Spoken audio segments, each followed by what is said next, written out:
El otro criminal es un hombre sediento. El escéptico se burló de Jesús y dijo: ¿no eres tú el Cristo? Sálvate a ti mismo y sálvanos a nosotros, si acaso eres el Cristo. Lo dijo de una forma irónica, burlona. El hombre con sed, el hombre que tuvo cierto temor de Dios inexplicablemente, aunque toda su vida había delinquido. El otro hombre dijo: ¿ni siquiera temor de Dios tienes aun cuando estás en la misma condena? En nuestro caso el castigo es justo, pues sufrimos los que merecen nuestros delitos. Este, en cambio, no ha hecho nada malo. Y más tarde el Señor le diría, a los pocos segundos, el Señor le diría a este hombre con sed: te aseguro que hoy estarás conmigo en el paraíso. La gente que estaba observando el cuadro no entendía cómo Jesús, estando allí en la cruz, ese polémico Jesús, estaba prometiéndole paraíso a otro delincuente que estaba en la misma crisis, en la misma miseria y en el mismo calvario que él. Es que Jesús confundió mucho a los que creían decodificarlo. Y como confundió en su vida, siguió confundiendo en su muerte. Hablaba con acertijos, con parábolas, sanaba a los enfermos, resucitaba a los muertos. Para la gente de su época, Jesús era alguien que confundía y escandalizaba. Aún en su muerte escandalizó. Aún en su forma de morir produjo urticaria, alergia a algunos religiosos. Y hoy lo sigue haciendo. Es el Jesús que muy pocos pueden explicar. La razón por la cual se nos confunde a veces tanto a la iglesia con religión o con algo aburrido es que a veces pensamos en Jesús como alguien que no es. Y no tenemos claro quién es Jesús nosotros como iglesia. Entonces a mí rápidamente, no tardaré mucho, se los prometo, en esta mañana, el Señor me decía que le dijera a su pueblo 3 cosas que Jesús no es y 3 cosas que Jesús sí es. La lista sería interminable, obviamente, si pudiera hablar de lo que es y no es Jesús. Pero el Espíritu Santo me mostraba y yo anotaba en esta semana 3 cosas que Jesús sí es y 3 cosas que Jesús no es. Y nosotros, como iglesia, que somos los que presentamos a Cristo al mundo, tenemos que tener claro qué es Jesús y qué no es Jesús. ¿Por qué escandaliza tanto? ¿Por qué Jesús produce tanta controversia, tanta polémica? En primer lugar, Jesús no dice la Biblia que haya sido un tipo agradable, sino que era alguien asombroso. Se sorprenderían ustedes en notar que la Biblia jamás lo describe como alguien necesariamente agradable. No significa que no era agradable, que no era una buena persona, pero esa palabra agradable no capta la esencia de lo que era Jesús o de quién es Jesús actualmente. Para quienes estuvieron con Jesús caminando en la tierra, para los que entraron en la presencia de Dios cuando Él estaba hecho carne, fue como meterse en el ojo de un huracán. Donde Jesús pasaba había revolución, había controversia, había gente asombrada. Si ustedes pudieran o nosotros pudiéramos regresar el tiempo atrás e ir a los días de Jesús, no veríamos a Jesús sentado con 3 corderitos y unos cuantos niños alrededor. Lo veríamos en medio de una turba de gente. Gente que lo odia, gente que se asombra, gente que cree en Él, pero obviamente nadie indiferente a su paso. Jesús no pasaba indiferente para nadie. Era alguien que asombraba. Quienes lo conocían personalmente andaban boquiabiertos por la vida. Era un huracán que dejaba una estela de gente que meneaba la cabeza y se preguntaba otra vez: no puede estar hablando en serio, ¿o sí? Lo que dijo, lo dijo en serio. Este hombre está loco. Eso es lo que producían sus sermones. El sermón del monte, por ejemplo, es el antisermón de lo que los religiosos predicaban en la época. Los religiosos en las sinagogas predicaban todas las leyes de Moisés, lo que no se podía hacer, lo que se podía hacer, lo que tenían que cuidarse, qué comida tenían que comer, cómo tenían que mirar, cómo tenían que vestirse. Toda una religión. Y Jesús se para en el sermón del monte y les empieza a decir: ¿oíste que fue dicho, ama a tu amigo pero aborrece a tu enemigo? Mas yo digo, el que te hiera una mejilla, dale la otra. En vez de decirles lo que no tenían que hacer, les empieza a decir lo que tenían que hacer. En otras palabras, les empieza a decir: el evangelio no es un sustantivo, es un verbo. Tienen que hacer cosas. Y ya desde el sermón del monte, donde si ustedes lo leen en sus casas van a notar la cantidad de veces que dijo hipócritas, hipócritas, hipócritas. Se van a dar cuenta que si ese sermón hubiese subido a YouTube, habría gente odiándolo. De hecho, hasta los religiosos le decían: no te atrevas a hablarnos así. ¿Quién eres para hablarnos así? Cada vez que él predicaba, lo llamaron hereje, usurpador, revoltoso, espíritu maligno, demonio. Le decían demonio. Se metía en la sinagoga y lo querían matar. Cualquier cosa menos un hombre agradable, pasivo, bueno, pusilánime. Era asombroso. Ahora, en la Biblia encuentro a alguien, la única persona que encontró a Jesús como un hombre inofensivo y bueno. Hablo de Poncio Pilato. Si han visto las películas de Jesús, ¿verdad que es el único romano que nos cae bien? Porque si bien se lava las manos, pero tampoco lo condena. No es el César, no son los religiosos. ¡A la cruz! Él dice: yo no lo encuentro culpable a este tipo. De hecho, la Biblia dice en Lucas 23: no encuentro que este hombre sea culpable de nada, dice el procurador romano. Y después repitió: como pueden ver, no cometió un delito que merezca la muerte. Y al rato dijo otra vez: no encuentro que él sea culpable de nada que merezca la pena de muerte. Cada vez que yo leo las palabras de Pilato, digo: pobre tipo, estaba entre la espada y la pared. Pilato veía un tipo inofensivo, un poco chiflado, pero no culpable. Loco, como para considerarse el Hijo de Dios, pero lo veía como alguien agradable, alguien que en realidad no importaba. Lo peor de Pilato no fue no creer que Jesús era el Hijo de Dios. Lo peor de Pilato es creer que Jesús era tan inofensivo que ni siquiera se merecía gastar una cruz. Ni siquiera se merecía gastar unos clavos. Lo que estaba diciendo Pilato es: está bien, no es el Hijo de Dios, es un chiflado, lo sé, pero tampoco ni siquiera es tan malo para condenarlo. No quiero gastar ni siquiera soldados romanos en este trámite. Ni siquiera es un delincuente. No es nada para mí.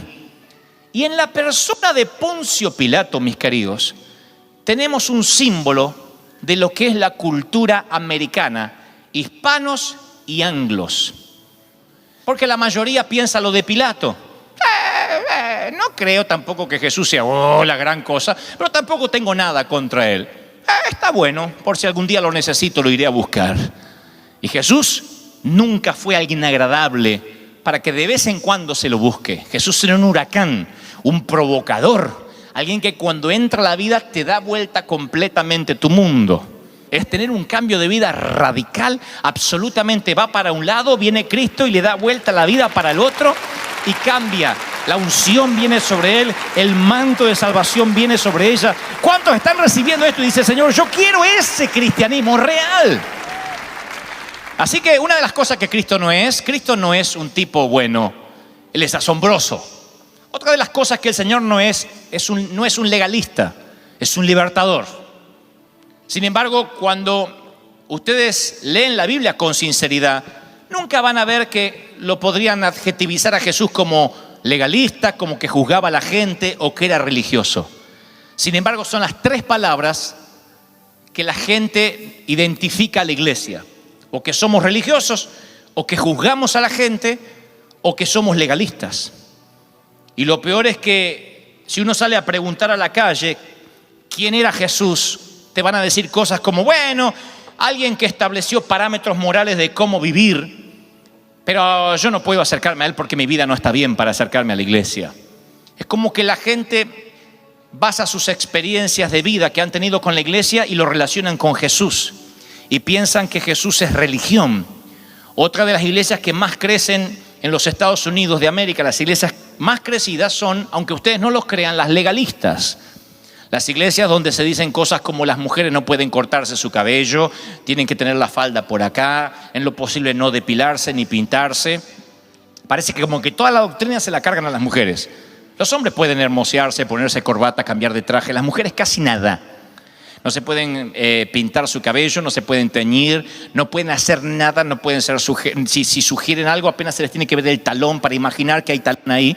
No se puede nada, es como una doctrina y no se puede ver televisión y no se puede mirar fútbol y no se puede hacer tal cosa y no se puede ir de picnic. Hay un montón de reglas y ustedes dicen: ¿y cómo crecen esas iglesias?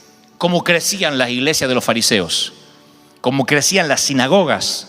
A la gente le gusta tener una religión que le digan qué se prohíbe y qué se puede hacer para ver si están dentro del club o están fuera. Y el que realmente se basa en todas las reglas y las cumple, dicen yo estoy dentro del club. Pero ese tampoco es Cristo. Cristo nunca fue un legalista. Cristo vino para libertar. Y no importa cómo esté tu vida hoy, seas cristiano o no, si Cristo estuviese aquí, nunca sentirías condenación. Aun cuando estés muy sucio, aun cuando sientas tu propio olor a una vida putrefacta, si Cristo estuviese parado aquí, nunca te sentirías condenado, te sentirías amado y con ganas de limpiarte para acercarte a Él. O lo que es mejor, Señor, me voy a acercar así como soy y sé que tú eres el único que me puedes limpiar, el único que me puede cambiar la vida, el único que me puede hacer una nueva criatura, pero nunca sentirías condenación. Así que mis queridos defectuosos, mi querida gente imperfecta, tengo una palabra de Dios para ustedes. Yo soy tan defectuoso e imperfecto como ustedes. Se me nota un poquito menos, a lo mejor actúo un poquito más, pero soy tan defectuoso como ustedes. Una vez me regalaron unos lentes, unos anteojos de sol muy caros y yo estaba en el avión, fui al baño del avión y por alguna razón los anteojos hicieron ¡puf! Y se cayeron en el excusado y quedaron dando vuelta allí. No sé cómo decir estos detalles que van a sonar escabrosos, pero se cayeron en el excusado. Apenas yo entré y alguien no había tirado agua. Así que esos anteojos estaban para que se vayan para siempre, no verlos nunca jamás. Pero luego pensé que eran un regalo muy valioso. Así que dije, Señor, en tu nombre, Padre, y fui con la misión y los saqué del excusado. Los puse un largo rato bajo el agua del grifo y luego le pasé jabón y jabón líquido y los limpié un buen rato. Cuando ya estaban bien limpios, los olía y decía, por las dudas, y le volvía a pasar. Me aseguré que estuvieran perfectamente limpios porque tenían un gran valor. Me lo habían regalado y eran importantes, así que cuando llega el avión a destino, me esperan para una conferencia de prensa y salí en primera plana el otro día con mis lentes en lugares muy altos, en lugares de prominencia. Nadie jamás imaginó dónde habían estado esos lentes minutos antes de la fotografía oficial. El Señor mete la mano en la cloaca de tu vida, te saca así porque eres valioso, te limpia, te pasa jabón líquido y te lleva a lugares inimaginables que no sabías que pensabas estar, porque eres valioso, porque eres importante, porque Él no es legalista, Él es un libertador. ¿Cuántos creen esto? Díganme amén.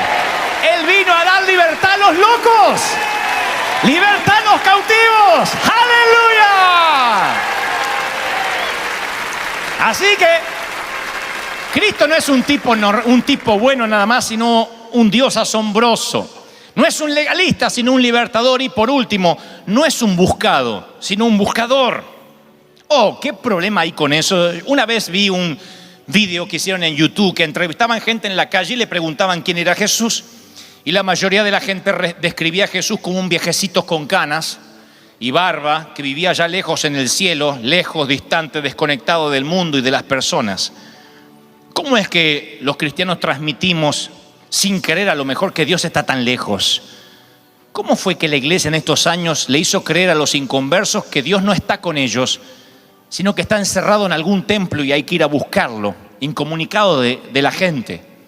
Un famoso teólogo llamado John Stott dijo, el concepto de que Dios es lejano es falso. La Biblia dice que Dios tomó la iniciativa, se levantó de su trono, dejó su gloria, se rebajó y se humilló para buscar al hombre. La historia de Dios es precisamente lo opuesto a lo que piensa el mundo.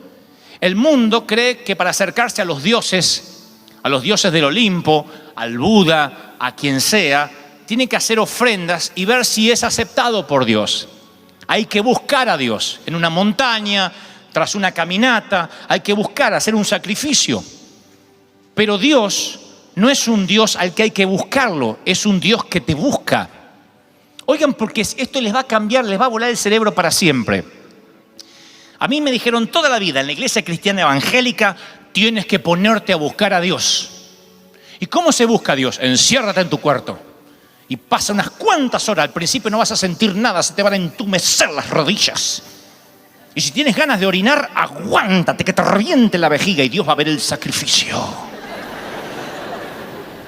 Pero no se puede orinar si no tiene mucha cara. Bueno, está bien, ahí, pero ahí al costadito, no se vaya lejos. Y ponga música y por ahí a las 3, 4 horas empieza a sentir algo y ahí se queda. A lo mejor se va enseguida. Vuelva al otro día. Y yo estuve años buscando a Dios con todas mis fuerzas. Y un día empiezo a leer en la Biblia y Dios le salió al encuentro a Abraham. ¿Saben lo que es salir al encuentro? Vas caminando así y de repente se te pone Dios en el medio y hace, hola. Dios se mete, le sale al encuentro, le tapa el camino. Y Dios se le aparece a Moisés en una zarza. Y Dios le sale al encuentro en el camino a Saulo, camino a Damasco. ¿Cuándo Saulo buscó a Dios? Odiaba a los cristianos. Moisés ya ni oraba. 40 años en el desierto, en el patio de atrás del desierto. Y Dios salió al encuentro. Dios es un Dios. La Biblia, si ustedes la leen con detenimiento, no se trata del hombre buscando a Dios, sino de Dios buscando al hombre. ¿Cómo lo sé? Por Jesús. Porque no fue que el hombre exigió, pidió o hizo algo para acercarse a Dios. Fue Dios el que dijo, mi hijo unigénito irá allí, se rebajará, estará con ellos, se dejará matar y resucitará el tercer día. Es el plan de Dios de que Él te busque, de que Él te inste, de que Él vaya hasta tu barro y se meta en nuestra mugre. Dios se mete en medio de nuestro lío. ¡Aleluya! ¡Aleluya! Lo explicó Jesús. Un pastor tiene 100 ovejas, se le pierde una, no deja las 99 y va en busca de la perdida, y cuando la encuentra se llena de alegría. Esa es la imagen de un Dios que busca, la imagen que el mundo no puede entender. La gente cree que a los dioses hay que buscarlos, son fríos, son indiferentes. Pero Dios dice, yo soy no un buscado, sino un buscador. Yo soy el que sorprende, yo soy el que irá a tu habitación, el que se meterá en tu automóvil. Puedes estar discutiendo con tu esposo, con tu esposa, gritándole a tus hijos. Puedes estar teniendo pensamientos que no agradan a Dios. No te sorprendas si luego a los minutos vas al baño, subes al automóvil, te metes en la cocina y mientras que estás allí en el fregadero, la presencia de Dios viene y hace y te envuelve y no te viene a condenar, te viene a decir, aún así, como los lentes que cayeron en el excusado, te voy a sacar y te voy a limpiar tantas veces sea necesario para llevarte donde yo te quiero llevar, para ponerte donde yo te quiero poner, para darte lo que te quiero dar. ¿Están recibiendo esto? Dígame amén. ¿Cuántos reciben esto? Dígame amén. Lo quiero, lo recibo. ¡Aleluya! Mis amados, Oseas es un profeta soltero, puro, santo. Y Dios le dice, búscate de esposa a una ramera, una prostituta. Ofrécele matrimonio, despósala. Está en el libro de Oseas. Él tiene su crisis, pero aún así la va a buscar. Presumo que a un bar nocturno, a esos lugares donde estas mujeres trabajan, y le ofrece matrimonio, le ofrece honorabilidad, le da un apellido, le cambia la vida a la prostituta. Uno pensaría algo como, wow, Dios quiere demostrar que Él le da una oportunidad a alguien que es una ramera. Pero esta mujer un día abandona a su esposo, al profeta, y se autovende como esclava sexual. Se va otra vez a dispensar favores sexuales a los hombres ocasionales. Y Dios vuelve a hablar con Oseas y le dice, ve, búscala, tráela de regreso y dile que la amas. Nunca le dijo repróchale, nunca le dijo y que le pese lo que hizo. Nunca le dijo perdónala, dile que la amas y que tú y sus hijos la esperan en casa. Y él sale a buscarla otra vez, del mismo prostíbulo que la buscó la primera vez. Le dice: mi amor, vamos a casa, vístete. Ella tiene vergüenza, está semidesnuda, tal vez en la cama con otro hombre. Y él le dice: vamos. Ella dice: déjame que te explique. Shh, no me expliques, vamos.